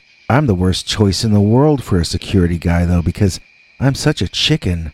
I'm not proud of it, but I cannot deny it. I'm scared of my own shadow. My family and friends constantly set me up to be scared because they find it so entertaining how easy it is to terrify me. But I have to say, the thing that happened with me in that abandoned office building near Hartsdale on that night was the most frightening thing that I've ever experienced. To be honest, I'm not even sure how I lived through it. I was working some brand new office building that had just been built out of what I think used to be a wilderness area or a forest or something. It's in a rich part of town, surrounded by big green parks and country club golf courses. I was on the 4 p.m. to midnight shift. That meant it was busy for the first hour. There was some stuff to do the second hour, but by 6 p.m. usually almost everyone would be gone home. From that point on, there was nothing to do but listen to podcasts. This was the early 2000s, and I had a cheap MP3 player that I would load up with podcasts and music each day before leaving for work. It didn't have any internet connectivity. I would load it using a USB cable from my computer. There was no Wi-Fi in the building anyway, I don't think. Not that I can remember. I would sit at the front board where all the security cameras had black and white fuzzy monitors you could hardly see anything on. There was a telephone that I almost never had to use, from which I could contact my bosses or the police if need be. Mostly, it was boring, but since I was a chicken, I would find excuses to get scared anyway. On this particular night in question, I had a genuine reason to be frightened. Weird sounds started happening as soon as darkness hit that night. I don't even know what I mean by that, as I never figured out what it was that I was hearing. Some kind of scratching sound that would other times sound more like banging, I guess. None of these words adequately describe what I was hearing, and so I kept wandering off on my rounds. looking for where these odd noises might be originating from. On more than one occasion, I thought I saw someone run past me outside, but it was so fleeting a glimpse that I didn't feel I should report it in or call the police. I would see someone running out of the corner of my eye, but when I looked directly, I would see nothing out of the ordinary. And when I would go and look out the windows onto the parking lot, I would never see anything that might have appeared like someone running past. It just seemed to be my imagination, but because I was also hearing those sounds, I was becoming increasingly scared and frustrated. Each time I returned from my rounds, I rewound the security video and scanned it for any moving objects or anything out of the ordinary. I felt certain that someone or something was out there outside the building messing with me, but if that was true, the video cameras had not caught any evidence of this at all. Eventually, it was almost midnight, and I grew very eager to get out of that place. As 12 o'clock grew nearer and nearer, however, it became increasingly obvious that my replacement had not arrived. At 5 minutes after 12, I called my supervisor at home, asking him if he knew any reason why the overnight shift guy should be late, or if he had heard from him at all. He could apparently hear the panic in my voice because he spoke to me using calming words, saying he'd make a phone call or two and get back to me as soon as he could. I don't think he took more than 10 minutes to call back, but they were the longest, creepiest 10 minutes of my life. Something was going on outside the building that would echo inside. It was happening somewhere that no security cameras pointed, apparently. That was the only thing I could be certain of. I probably should have gone outside to check right then and there, but as I've established by now, I was, and am, a big chicken. When my supervisor called back, the sound of the phone ringing almost gave me a heart attack. Sadly, he was unable to reach my replacement, and he began to ask me if I could do a second shift and stay on till 8 a.m. I said no, and he started telling me all about how I'd get time and a half. Soon he was offering me double overtime, but I still wasn't going for it. He got off the phone, saying he'd see who else he could get to fill in, and I was stuck there, working the extra shift I had never agreed to work. As scared as I was also really annoyed, to the point of being very frustrated and almost angry. I was so frustrated, in fact, that I actually went outside to look around. Mind you, I said I was a security guard, but I was an unarmed security guard. My job was not to place myself in danger. My job was to suss out situations and call the cops, basically. I probably shouldn't have gone out there when I had a strong feeling that someone or something was there that might be dangerous. I was just so annoyed at whatever it was not showing up on the security cam footage that I broke protocol, and I forgot for a few seconds that I was a complete scaredy cat.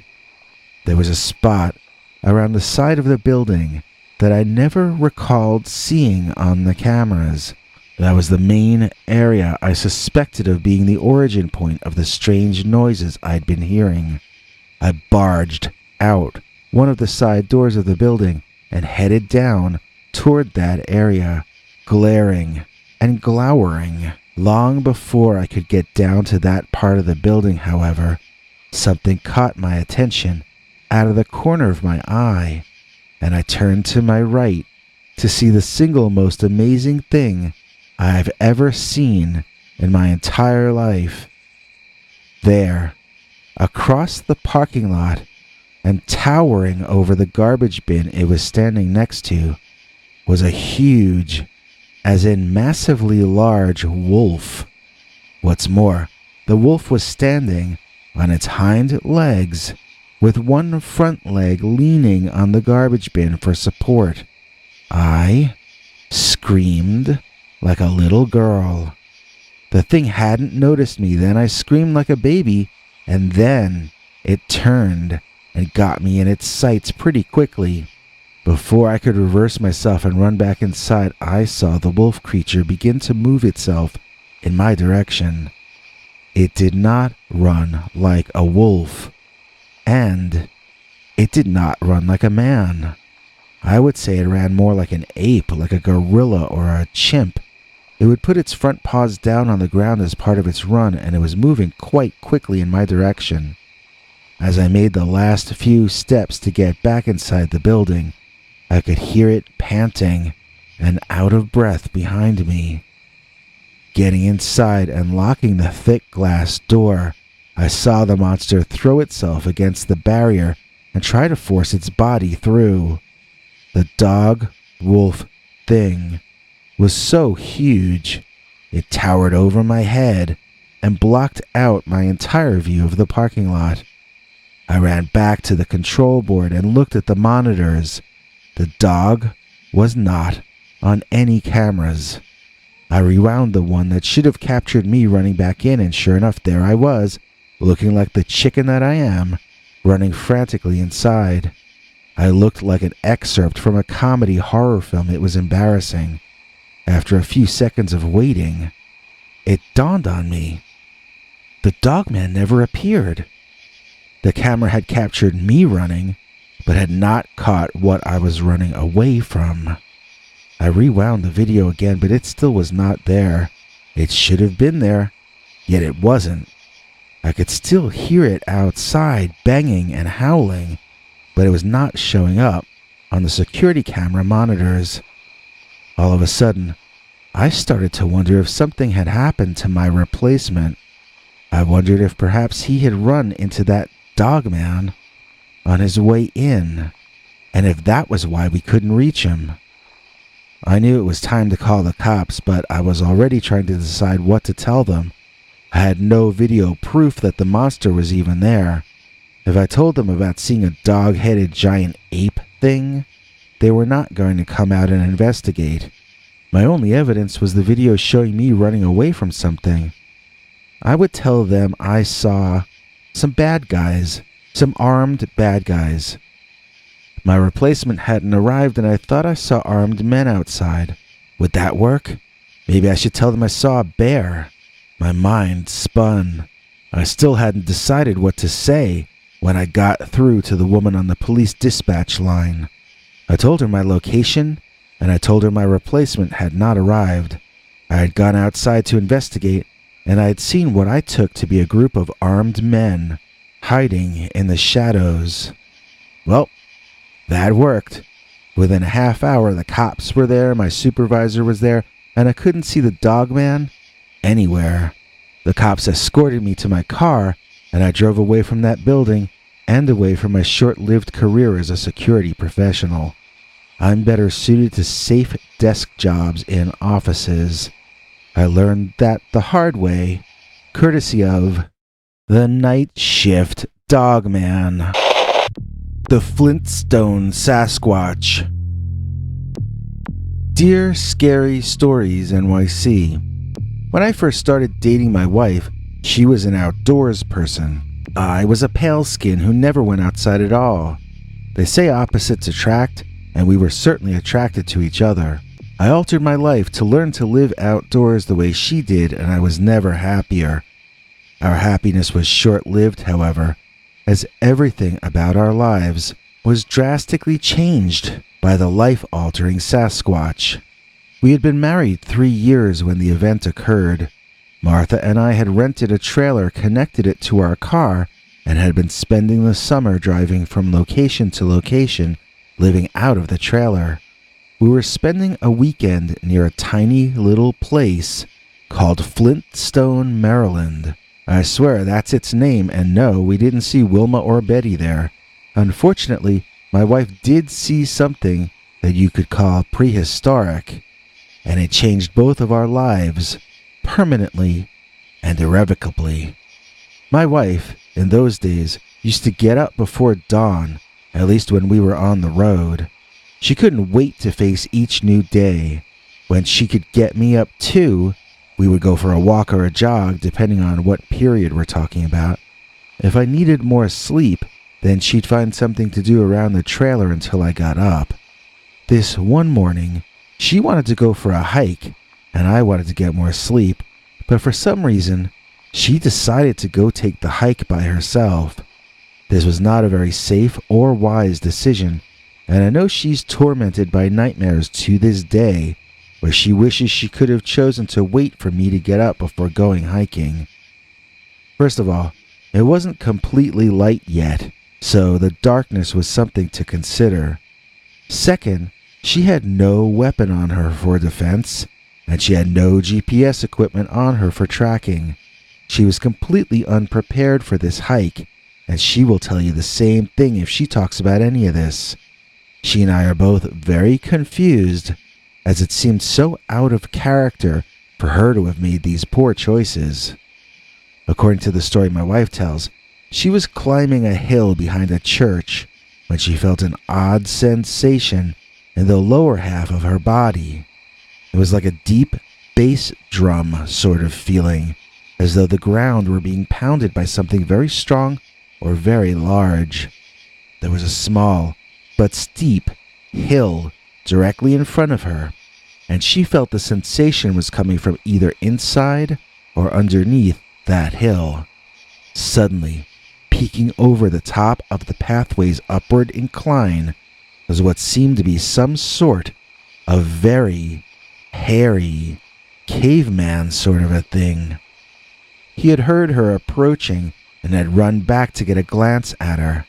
He moved closer to get a better view and revealed himself to be a truly immense ape-like creature entirely covered in dark fur like a gorilla or a chimpanzee, but with a face that seemed more human than it should have. He appeared to be chewing something in his mouth over and over, slowly, like chewing gum or something. According to Martha, the creature moved in sudden, remarkably fast bursts, and the athleticism of it was just unimaginable.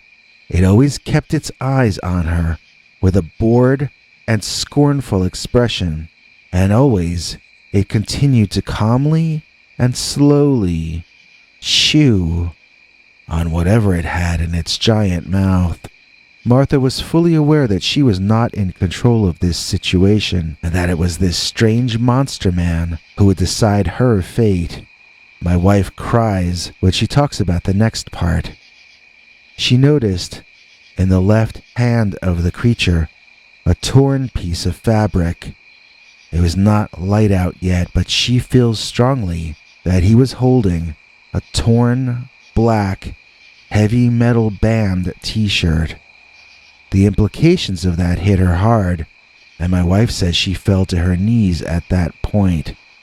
This was something that was only supposed to happen to other people, or else it was something that wasn't even supposed to be real. Yet it was there, right in front of her, much larger than she had ever imagined, much faster and stronger than she could have ever imagined, and so out of place on this suburban hill behind this sweet-looking church in a tiny town of under 200 people named Flintstone, Maryland. Martha said she stared at the monster scowling back at her, when at once the creature's expression began to change. Rather than looking at her with a disinterested and unhappy glare, the creature, with its uncomfortably human-like face, began to make an expression that she interpreted with horror as a smile. Martha doesn't remember anything after that, and she thinks she must have fainted from the stress of the situation. When I found her, almost an hour later, I was afraid of the worst. She was unconscious, but she came to quickly when I spoke to her and touched her shoulders. She started screaming incoherently almost as soon as she was awake, and when she ran back to the trailer shrieking, I ran after her. It took a lot of crying on her part and a lot of patience on mine, but eventually she was able to tell me this story of a man-ape much larger than any man should ever be, living in those woods. She said it was so large It could feed off moose if it wanted to. She couldn't stop shaking and crying, and she begged me to drive to someplace with no trees.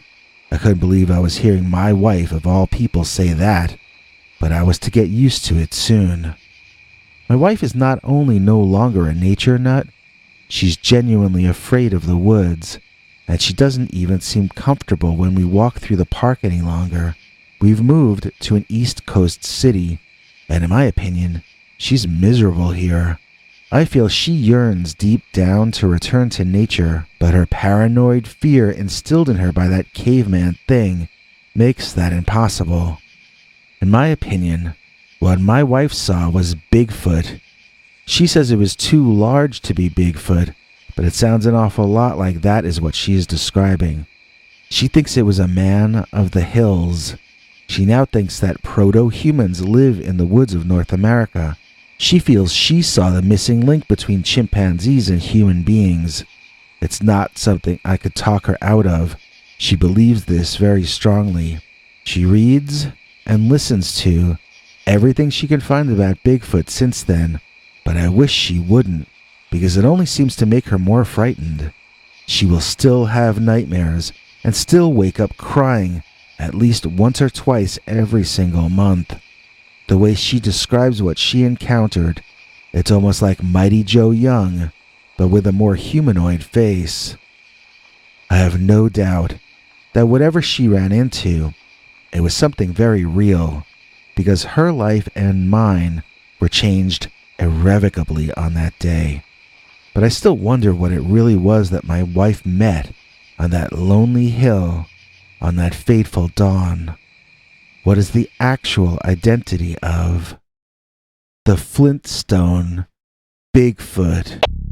Welcome to Scary Stories NYC. I'd tell you who I am, but I don't want this showing up on my IMDb if that's alright. I'm here for this episode to tell you some alleged cryptid stories that happened in the first part of the 20th century, 100 years ago or earlier. But first, I would like to make note that this episode is executive produced by Adam Friday in the UK.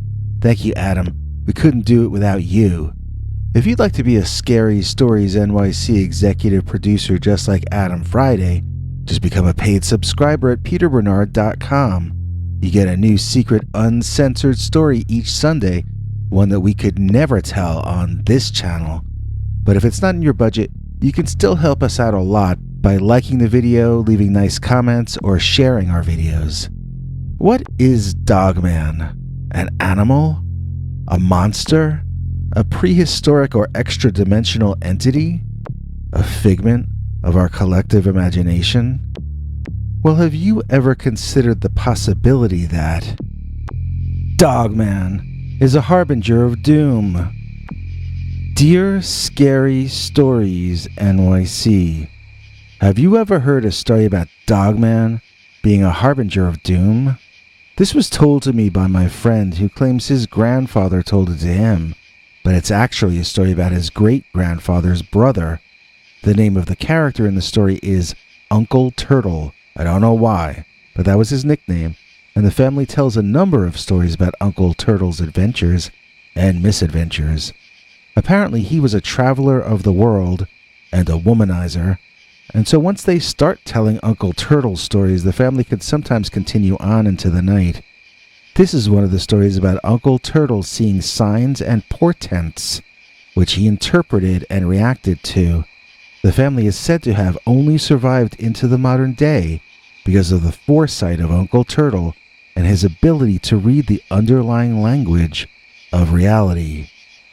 And no, he was not a turtle. When he was a young man, Uncle Turtle lived and worked on his family's cattle farm. One morning just before dawn, he noticed one of the young cows was missing, and he went searching for her. What he found, there in the early morning light, was something feasting on that missing cow.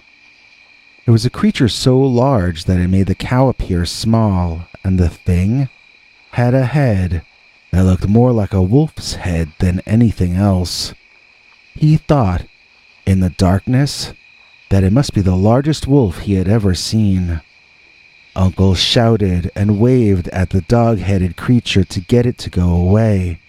Instead, the creature bared its teeth and made a kind of a growling sound that made Uncle Turtle's knees buckle. When the creature stood up and up and up, it was apparent that this was no ordinary dog. This was a werewolf, or else some kind of wolf-headed caveman. It was as tall as a bear or taller, but entirely differently shaped. If a dog had more massive back legs capable of holding its entire body up, that would be what this was that he saw. But when the creature stood up to its full height, Uncle Turtle also saw that the thing was diseased. All over its underbelly he could see the signs of disease and infestation.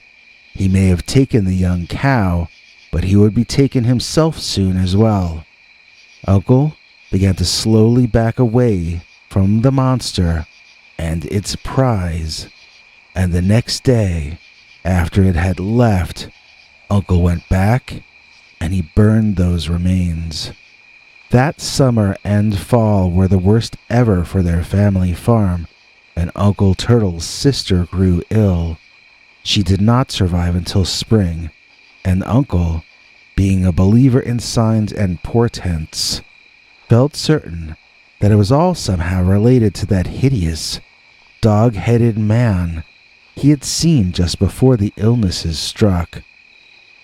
After many wild adventures and almost 2 decades of time passing, Uncle Turtle found himself the owner of a corn farm.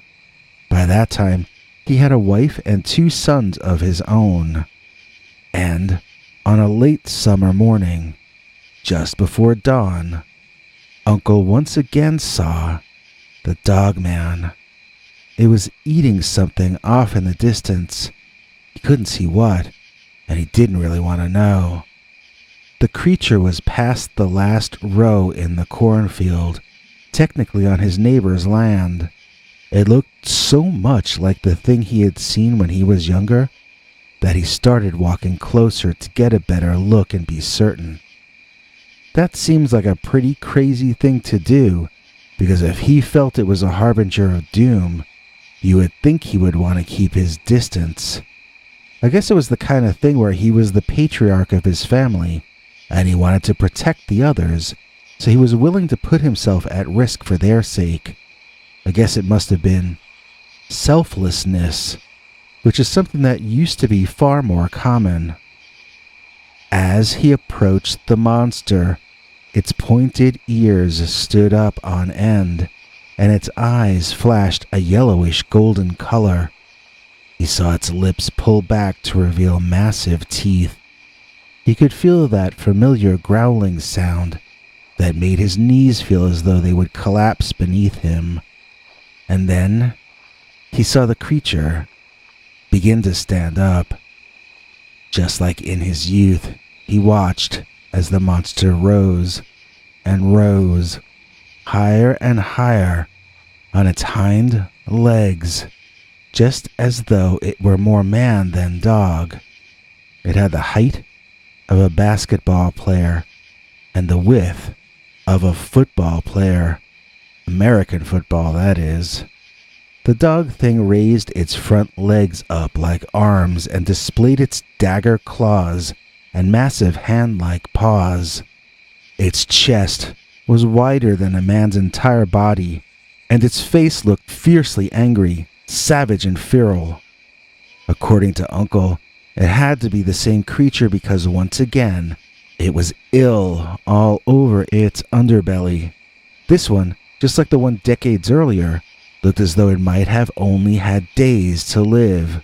And yet, it would be impossible for an animal that sick to have lived for so many years and put in this second appearance. That was when Uncle Turtle decided that this animal was not so much an ill creature as it was illness itself, visiting him in the form of a creature. It was manifesting to warn him of its presence and giving him time to do something about it, or at least he hoped so. He would not fail to react as his parents had. This farm was now cursed, and his family would be too, if they did not leave the land at once. Backing away slowly from the Dogman entity, Uncle was already formulating plans in his head. That very day, he went into town and sold his farm at a loss.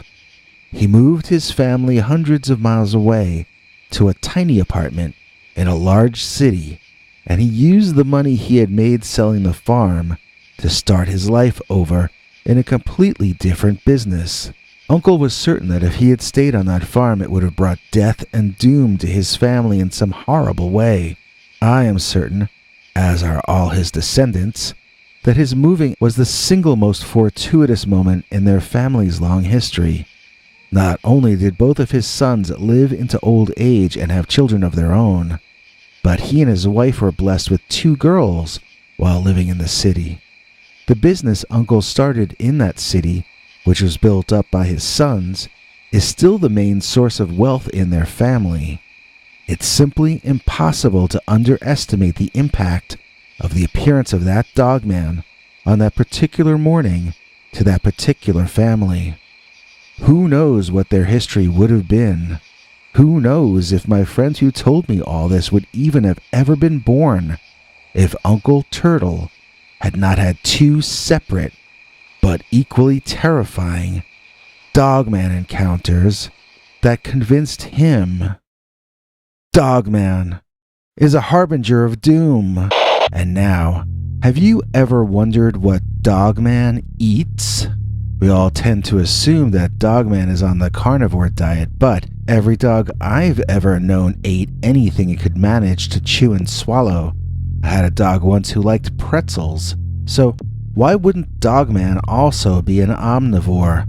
What I mean to say is, why wouldn't Dogman, like other canines, be open to eating other things besides just meat? That's the question asked by this next story, which we're calling The Dogman Who Liked Onions. Dear Scary Stories NYC, I have a story that my late grandfather told me when I was a young man. I'm not sure exactly when it took place, but let's say around the year 1900 and in a rural part of Kentucky. Grandpa said his mom and he tended a small farm and his father hunted, trading his pelts, and that was how they survived in those days. One day, his mom sent him to the general store with a wheelbarrow to get a big bag of potatoes and a big bag of onions. On the way back from the store, though, loaded down with potatoes and onions, Grandpa said he ran into a big, hairy monster with a dog head. That detail about his head, he didn't seem to want to give that part of the story out when he told it to me. I guess this would have been the late 1950s when he told me the story. That was before Bigfoot was a thing, at least as far as I knew. It was long before the Patterson-Gimlin film was shot, at least. There were stories of wild men and swamp boogers and boogeymen and so forth, but mostly in the form of folklore, not news reports usually. Of course, Edmund Hillary had lent a lot of credence to stories of the abominable snowman, but that was on the other side of the planet to where we lived. As for the true origin of Grandpa's story, I tend to think it really happened when he said it did, back when he was in his teens. My father asked him in front of me to tell me the story, so Dad had heard it long before I did. That means at least Grandpa didn't invent the tale for my benefit in the 1950s. Even if it were fabricated, it had to have dated back to at least my father's childhood, a generation earlier.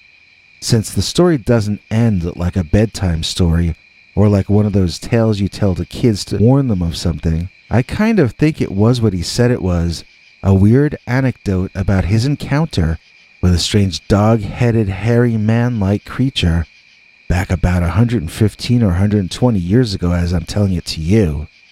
Here's how it went, to the best of my memory. As I said, Grandpa had gone into that time's version of the strip mall, It was a few blocks with a general store, a hotel, a bar or saloon, barber, whatever other kind of things people found need for in that day. The path he followed to get there and back was just a dirt path through a dense wood and only met up with a few other paths towards the end near the store. For most of the way, the path only led to and from his family's property, and they were the only ones who used it. Although they would never travel it at night without arming themselves first, during the day, Grandpa said he felt quite comfortable there, and he had his guard down before the next thing happened, which was, he saw what he described as a big, hairy monster walk calmly out of the woods and onto the path about 40 or 50 feet in front of him. He said it was a very large, very dark, furry, shiny black monster, and that as it walked onto the dirt road, the skies became overcast and he could hear the first rumbling of thunder way off in the distance. The monster sat down in the middle of the path, facing him, and now Grandpa could see that it had strange-looking, almost glowing eyes. It was at this point I asked what the face of the monster looked like, and my grandfather seemed a little surprised by the question. I pressed him further, asking him if it had a head like a monkey, or like a man, or like a pig, or what. He said it had the same uniform, dark, shiny fur all over, and that its head was like that of a dog. Now, that was not a common thing to say about a monster back in those days, and by those days I mean either the 50s or any time before. There were a lot of memes in the world back then about, quote, the missing link, unquote, between apes and man. The Western world seemed to have largely accepted Darwin's concepts that humankind evolved, somehow, from earlier, more ape-like species. But people wanted proof. What was between the apes and the humans? Was it one of those swamp boogers? Those half-human, half-simian kinds of creatures that people reported seeing in the more remote wetlands of the southeast United States? Could the Yeti be the same thing as what people reported seeing around the logging camps of the Pacific Northwest? That was the kind of chatter of my childhood about monsters, as far as I can remember. But Grandpa's story didn't fit any of those, because his monster had a dog's head. He seemed embarrassed to tell me. I saw him looking at me sideways and wincing as though he didn't expect me to believe him, or maybe he was afraid I would think he was crazy. I didn't think either. I just thought it was a particularly strange monster report. I already was thinking of myself as a journalist, even at that young age. I wanted to collect the story as folklore, but I also grilled my grandpa afterward to try to get him to admit it was just a bedtime story. He kept insisting, though, it was just something that happened to him, and he didn't really care if I believed him or not. So when we last left Grandpa in his story, he was on the dirt road with the skies darkening. He was trying to bring his wheelbarrow of food home when a large, dog-headed monster came out and sat on the road facing him. The path was too narrow, there was no way to get around that dog, and it was too large to chance a fight with it. Still, this was the only way home. He wondered if dog monsters eat potatoes, so Grandpa took one out. Tossing it to the creature, he spoke in a nice voice, saying you could keep this. Soon as the potato was within reach, the dogman picked it up and threw it right back at Grandpa, who had to duck to avoid being beamed by it. So the dogman had hands? I wanted Grandpa to elaborate. He said he had claws, but they worked enough like hands that he could throw the potato. Grandpa was ducked down behind his wheelbarrow, and he was very scared. His generation didn't cry. He always used to say that to me over and over again, so I know he was not crying at that moment. He couldn't think of what to do to get around that dogman, though, and he could hear the thunder, lightning, and rain approaching. Lacking any better plan, Grandpa took out one of the biggest of the onions, rolled it gently toward the Dogman, then ducked quickly back behind the wheelbarrow in case he fired it back like he had the potato. Instead, Grandpa said he heard a crinkling kind of sound and realized the Dogman was peeling the onion open, peeking around the wheelbarrow. He said he saw the Dogman peel the outside of the onion off, then popped the interior in his mouth, where he set about chewing the thing like it was the most pleasurable experience it had ever lived through. When it was finished, Grandpa tossed the monster a second one, this time a little bit off the road to the left. The Dogman walked off the path and began peeling the second onion. By the fourth onion, Grandpa had succeeded in getting the Dogman a few feet off the path, and he decided to risk sneaking past the beast and resuming his walk home. As Grandpa wheeled his barrow past the monster, it turned and snarled at him and looked as if it were about to pounce on him. He told me he started taking onions and firing them like baseballs off into the grass alongside the road until the Dogman was sufficiently distracted and went away to get himself some sweet, sweet onions. Grandpa pushed the wheelbarrow as fast as he could and tried to get home as quickly as possible.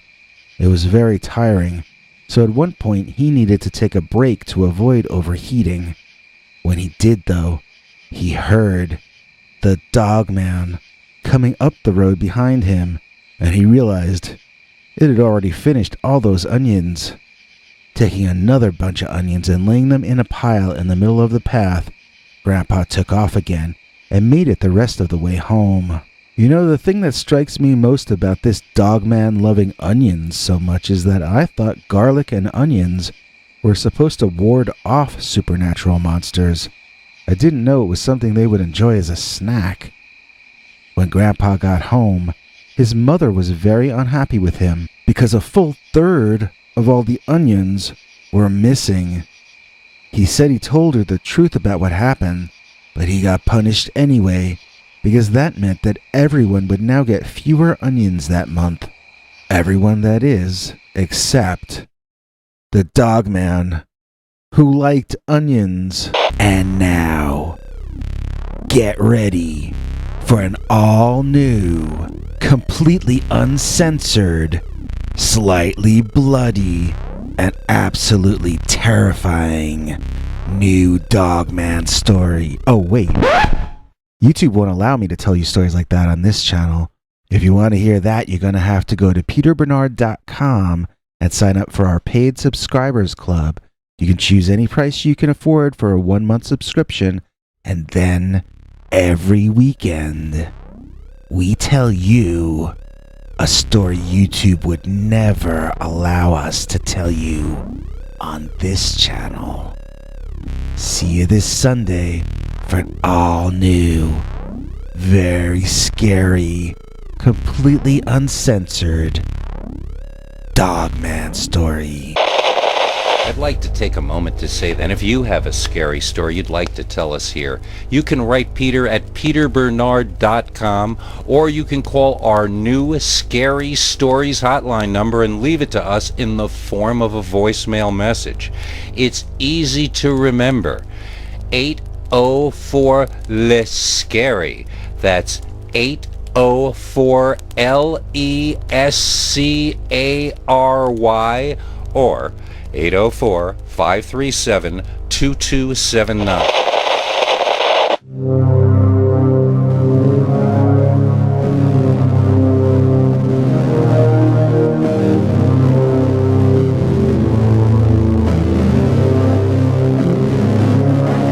Come back for more scary stories.